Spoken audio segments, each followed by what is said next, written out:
Assalamualaikum warahmatullahi wabarakatuh. Selamat pagi, salam sejahtera buat kita semua. Salam sehat selalu. Perkenalkan, saya Jul Fahmi, Widya Suara Ahli Media pada Badan Pengembangan Sumber Daya Manusia Provinsi Sumatera Utara. Saya akan menyampaikan strategi pembelajaran mata pelatihan pada pelatihan kepemimpinan pengawas. Diawali dari dasar hukum pelaksanaan. Yang pertama, Undang-Undang Aparatur Sipil Negara Nomor 5 Tahun 2014. Yang kedua, Peraturan Pemerintah Nomor 17 Tahun 2020 pengganti PP Nomor 11 Tahun 2017 tentang Manajemen Pegawai Negeri Sipil. Yang ketiga, Permen PAN RB Nomor 38 Tahun 2017 tentang Standar Kompetensi Jabatan Aparatur Sipil Negara. Yang keempat, Peraturan LAN RI Nomor 15 Tahun 2019 tentang Pelatihan Kepemimpinan Pengawas. Yang kelima, Keputusan Kepala LAN RI Nomor 1005 Tahun 2019 tentang Pedoman Penyelenggaraan Pelatihan Kepemimpinan Pengawas. Dan yang keenam, Keputusan Kepala LAN RI Nomor 1006 Tahun 2019 tentang Kurikulum Pelatihan Kepemimpinan Pengawas.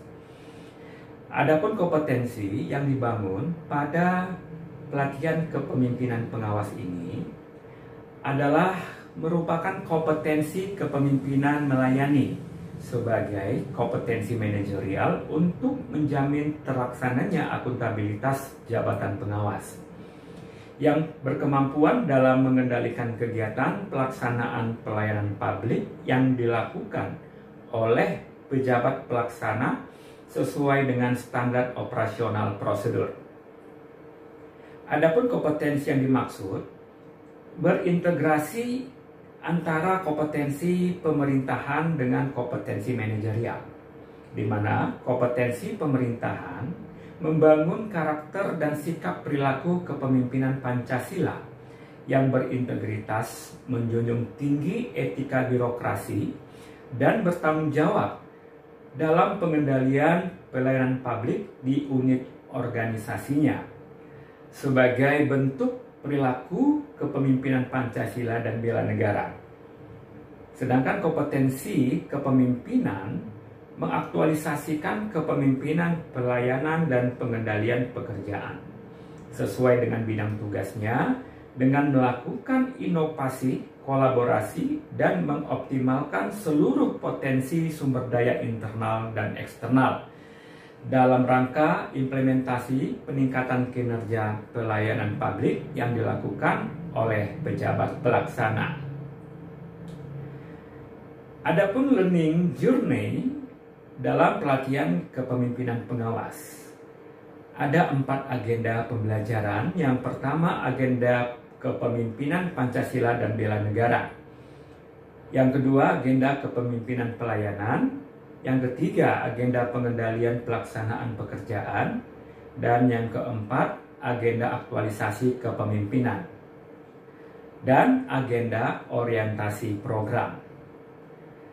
Pelaksanaan pembelajaran pada pelatihan kepemimpinan pengawas ini menggunakan durasi waktu 830 jam pembelajaran yang dilaksanakan selama 96 hari.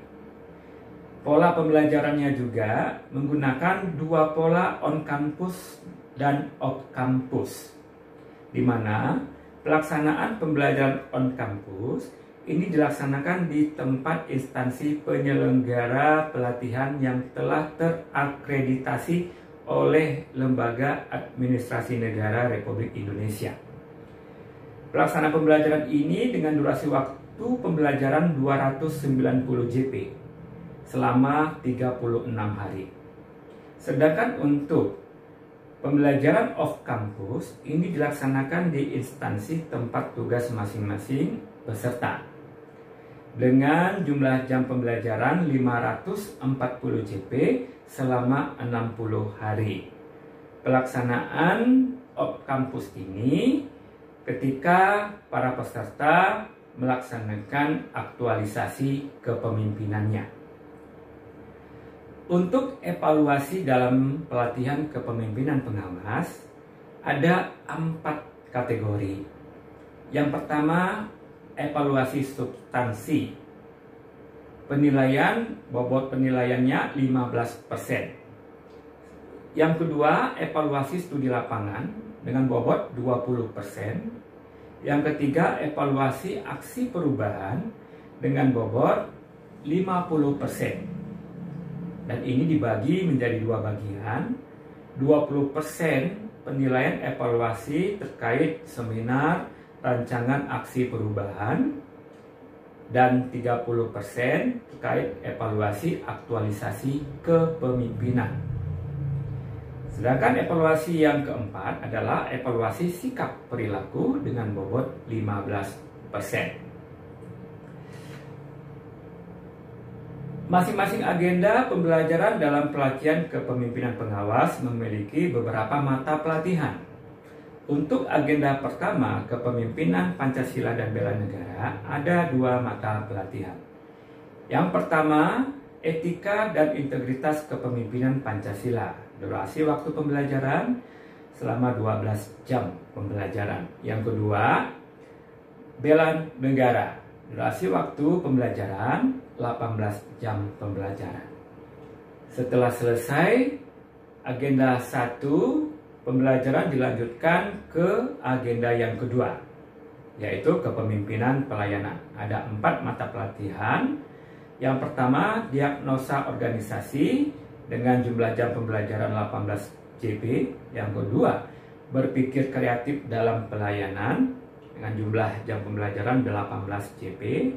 Yang ketiga, membangun tim efektif dengan jumlah jam pembelajaran 18 JP.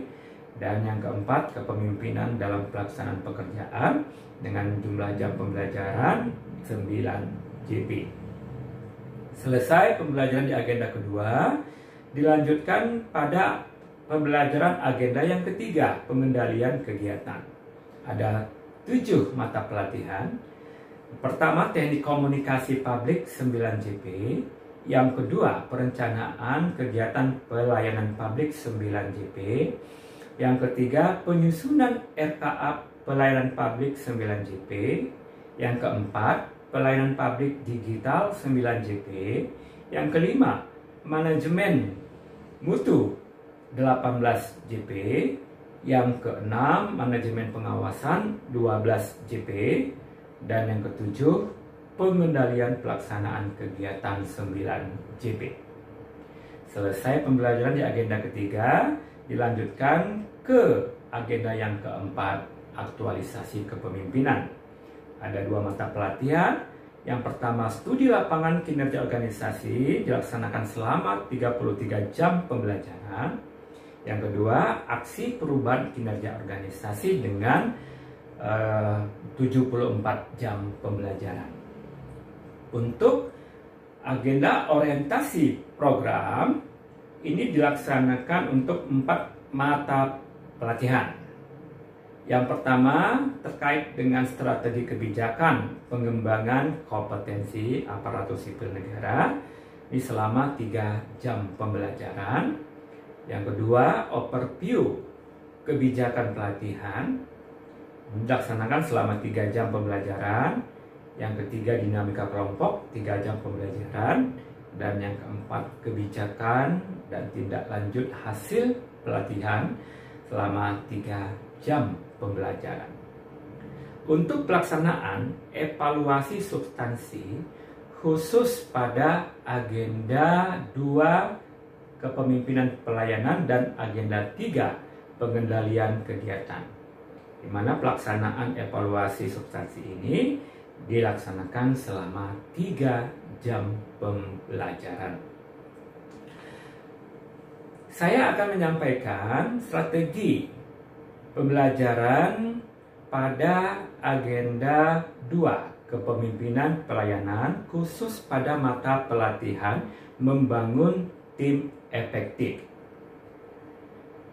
Deskripsi singkat mata pelatihan membangun tim efektif ini membekali peserta PKP dengan kemampuan membangun tim efektif di lingkungan unit kerja aparatur sipil negara yang partisipatif dan efektif untuk pelaksanaan kegiatan pelayanan publik melalui pembelajaran mereview esensi ceramah tim efektif dalam pelayanan, kemudian konsep tim partisipatif dan efektif, selanjutnya karakteristik tim efektif dan partisipatif, serta strategi menumbuhkan tim kerja yang partisipatif dan efektif, di mana pembelajaran ini disajikan secara komunikatif melalui ceramah substansi, diskusi kelompok dengan contoh-contoh aktual, dan strategi penerapan substansi pembelajaran di dalam dunia kerja aparatur sipil negara sebagai pemimpin pelayan. Total waktu pembelajaran selama 18 JP 810 menit. Hasil belajar pada mata pelatihan membangun tim efektif ini, setelah selesai pembelajaran, peserta mampu membangun tim kerja yang partisipatif dan efektif untuk pelaksanaan kegiatan pelayanan publik yang baik. Di mana indikator hasil belajar setelah selesai pembelajaran ini, peserta diharapkan dapat: 1. Mereview hasil ceramah tim efektif dalam pelayanan.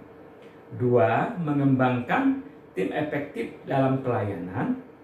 3. Menguraikan karakteristik tim kerja yang efektif. 4.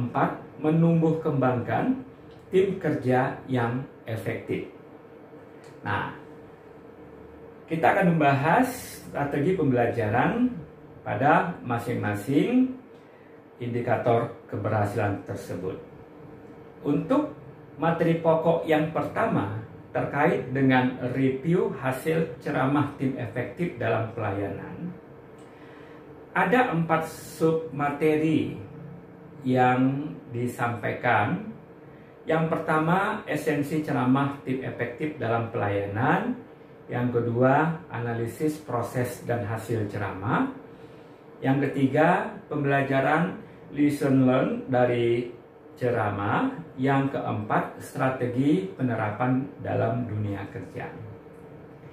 Durasi waktu dalam pembelajaran materi pokok 1 ini selama 90 menit.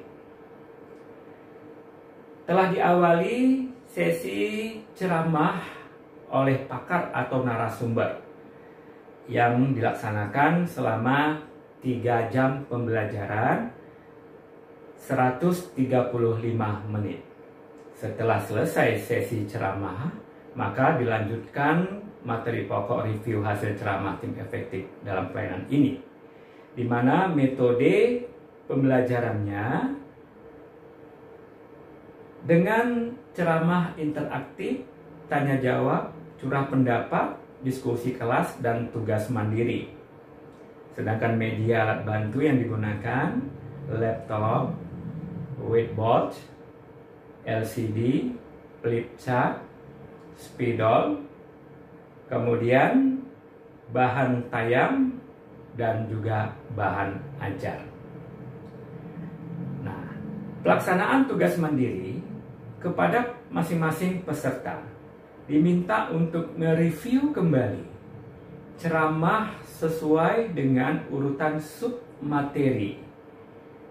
Instrumen pengisian itu sudah ada di dalam modul membangun kerjasama tim efektif, dan kepada peserta masing-masing diminta untuk mengisi lembar instrumen tersebut sesuai dengan submateri yang ada, di mana hasil belajar dari materi pokok 1 ini setelah mendapatkan pemaparan dari para pakar, penceramah ataupun narasumber, peserta memiliki pemahaman terkait dengan lesson learned dari para pakar ataupun narasumber, di mana pengalaman-pengalaman yang diperoleh oleh para pakar penceramah disampaikan kepada peserta, dan ini menjadi informasi, pengalaman, pengetahuan yang baru kepada peserta, sehingga peserta memiliki pemahaman, pengalaman untuk bisa mengimplementasikan, menerapkan pengalaman-pengalaman tersebut di tempat unit kerjanya masing-masing sesuai dengan peran sebagai pemimpin pengawas. Setelah selesai materi pokok 1, dilanjut pada materi pokok 2, yaitu tim efektif dalam pelayanan. Materi pokok 2 ini memiliki submateri, ada 4, terkait dengan konsep pengertian tim efektif, lalu tahapan membangun tim efektif, komposisi tim efektif, dan peran kepemimpinan dalam membangun tim kolaborasi, tim yang sukses dan efektif. Pelaksanaan pembelajaran pada materi pokok 2 ini selama 135 menit dengan metode ceramah interaktif, diskusi kelas, kemudian brainstorming, curah pendapat, dan juga pemutaran film pendek dan energizer games sederhana. Untuk media alat bantu yang digunakan, laptop, LCD, whiteboard, flip chart, bahan ajar, bahan tayang, dan beberapa video film pendek. Pelaksanaan pembelajaran pada materi pokok 2 ini, para peserta disampaikan konsep-konsep terkait submateri dan juga diperkuat dengan penayangan film-film motivasi di dalam membangun suatu kinerja tim yang efektif pada suatu organisasi, sehingga output hasil setelah mempelajari materi pokok 2 ini, peserta dapat lebih memahami di dalam konsep membangun tim yang efektif dalam pelayanan.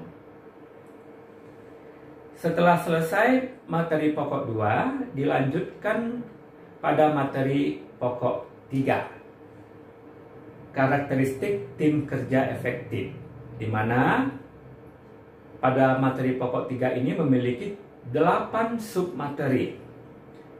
Yang pertama, tujuan tim yang jelas dan menggugah. Yang kedua, struktur tim yang berorientasi hasil. Yang ketiga, tim yang kompeten. 4, komitmen bersama di dalam tim. 5, iklim kerjasama yang kondusif. 6, standar ukuran keberhasilan tim. 7, dukungan dan penghargaan eksternal. 8, kepemimpinan yang berprinsip. Durasi waktu dalam pembelajaran materi pokok 3 ini selama 225 menit. Dengan berbagai metode pembelajaran, diantaranya ceramah interaktif, tanya jawab, pemutaran film pendek, diskusi kelompok, presentasi penyajian hasil diskusi kelompok, curah pendapat, dan energizer games ringan.